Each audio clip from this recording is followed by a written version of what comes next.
I discovered that my friend isn't just adopted. It's suspected that he was switched as a newborn with a baby who died, while his real family is still alive and has been visiting his grave for more than 20 years. A grave that carries his name. Let me go back to the beginning, because what I discovered wasn't a single moment or a coincidence. It was a chain of small details, each one trying to tell me that something was wrong, and I kept ignoring it. I met Adam 7 years ago. We worked at the same place, almost the same office, and sometimes played football together after work.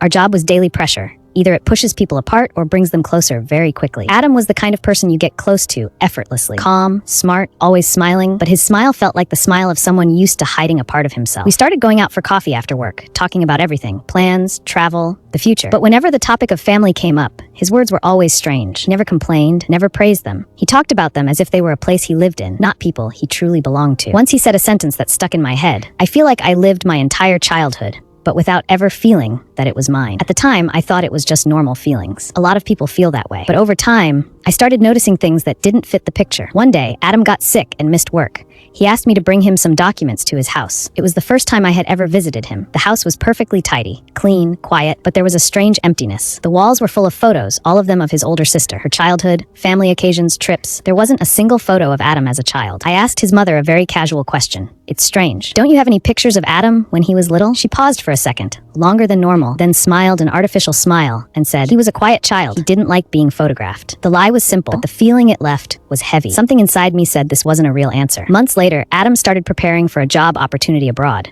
He asked me to help him organize his official papers.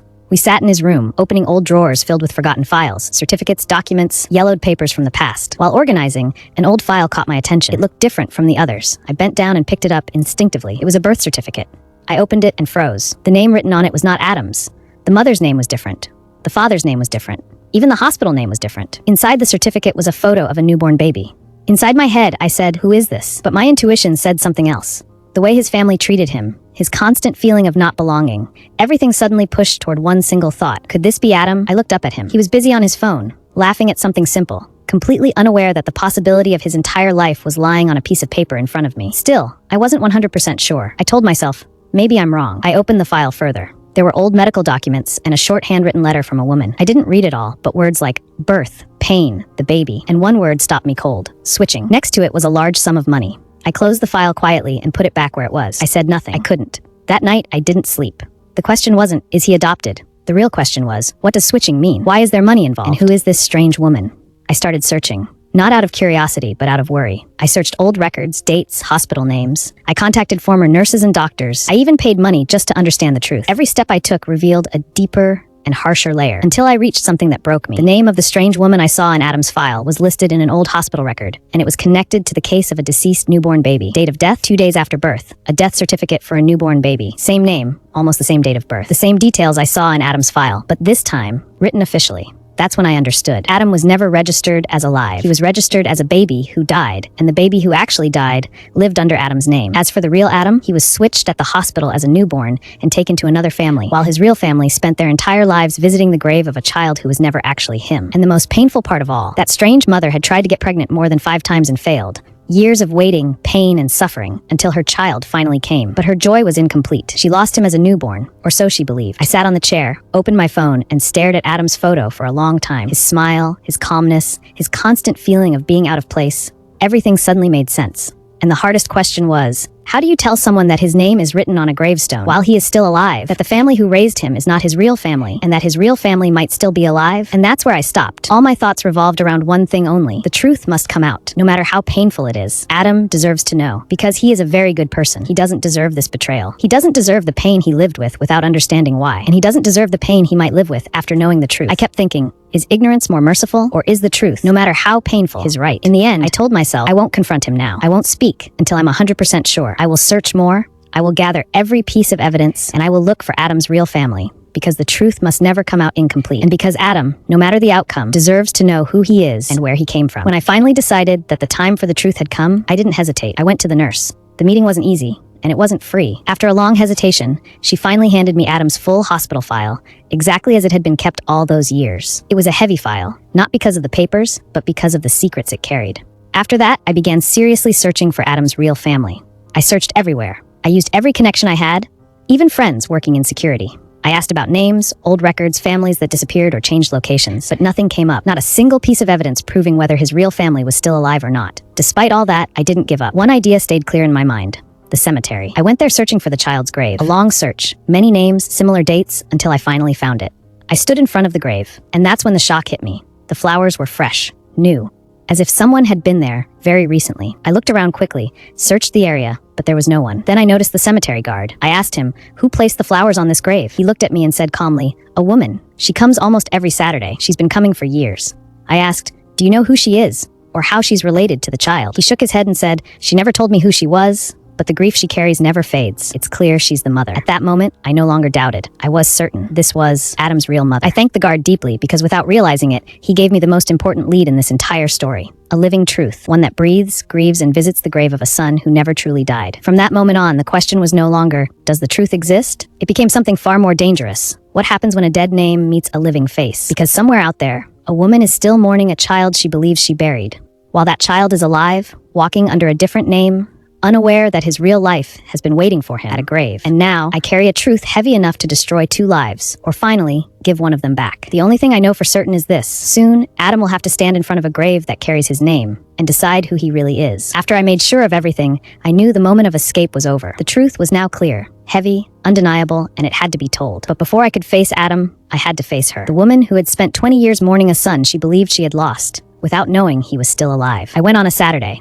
I waited for long hours. The sun began to set, and I told myself, maybe she won't come today. I was about to leave, and then I saw her. She approached the grave quietly, placed fresh flowers on it, and sat in front of it. She wasn't just crying. She was talking, sometimes even smiling, as if her child were sitting right there in front of her. I heard her say in a broken voice, "If you were with me, you'd be a young man today." I stepped closer and said, "Hello, ma'am. Are you okay?" I noticed tears in your eyes. She looked at me and smiled, a smile full of pain, and said, "I'm fine. I just miss my child." I asked her, "Who is this child?" Without hesitation, in the voice of a mother who never doubts, she answered, "My son." Even though I already knew the truth, my chest tightened. The word came out of her so easily, yet its weight was unbearable. I asked if she could tell me his story. She sighed deeply and said that on that day, a nurse came out carrying a baby they were told had been lost, and because the infant looked so much like her son, they believed it. As she wiped the grave with her hand, she said, "We didn't ask for proof. We said it was God's will." That's where she stopped, and so did I. I couldn't say a single word. I left her and walked away, my head filled with one question: how do you break 2 hearts at the same time? A few days later, Adam was out of the country for more than 2 weeks. He called me as usual, laughing, talking about his trip, and I listened, knowing every word he spoke was built on a story that wasn't complete. When he told me he'd be back on Friday, I knew that day would not pass like any other. I gathered all the evidence, the files, the documents, everything that pointed to the truth, and contacted the nurse who knew everything. After long hesitation, she finally decided to hand me Adam's full hospital file, exactly as it had been kept all those years. I called Adam and said, "We need to meet on Friday. There's something very important." The day came. He sat in front of me, calm and normal, and said, "What's going on? You don't look okay." I handed him the file and said, "Read." He started reading. Silence. Pages turned, and his face began to change. He looked up at me and said in a broken voice, "Who is this? What's happening?" I said, "This is the truth. You were raised by a family that is not your biological one." He collapsed. Holding his head, he said, "So my whole life was a lie. My mother, my father. Who am I?" He cried, not loudly, but the cry of someone who had just lost his sense of self. I told him about the grave and about his real mother. He stayed silent for a long time, then said, "I always felt it. I just didn't want to believe it." That night, he confronted the family who raised him and left the house broken and lost. The most painful part for him was his older sister, the only one who truly loved him. Saturday came. We went to the cemetery. He saw his mother from a distance and froze. He started crying before he could even move. She, on the other hand, felt something strange, her heart beating fast as if something was calling her. Adam couldn't step forward. He was afraid for her. So I spoke. I told her there was something important she needed to hear and called the nurse. When the nurse arrived, the mother's face went pale. The nurse admitted everything and asked for forgiveness. The mother didn't scream. She didn't get angry. She sat on the ground, holding her chest. I said softly, "Your son is alive." She cried out, a release of 20 years of grief. I said, "He's here." She asked to see him, but Adam had already walked away. I knew where to find him. He was sitting by the sea, staring at the water as if his entire life were drifting away.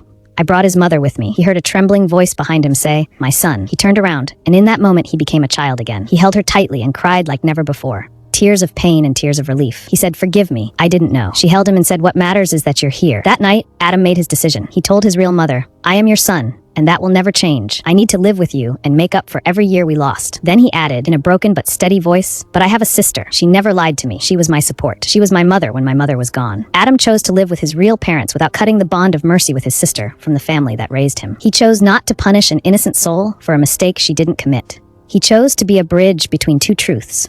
not a knife that cuts them apart. His mother was happy, not only because she got him back, but because she saw in his heart a kindness greater than all the pain he had lived through. And here our story ends. A story that began with a lie and almost ended in tragedy, but chose truth as its path and forgiveness as its ending. I hope you enjoyed the story. Thank you for watching, and see you in the next video.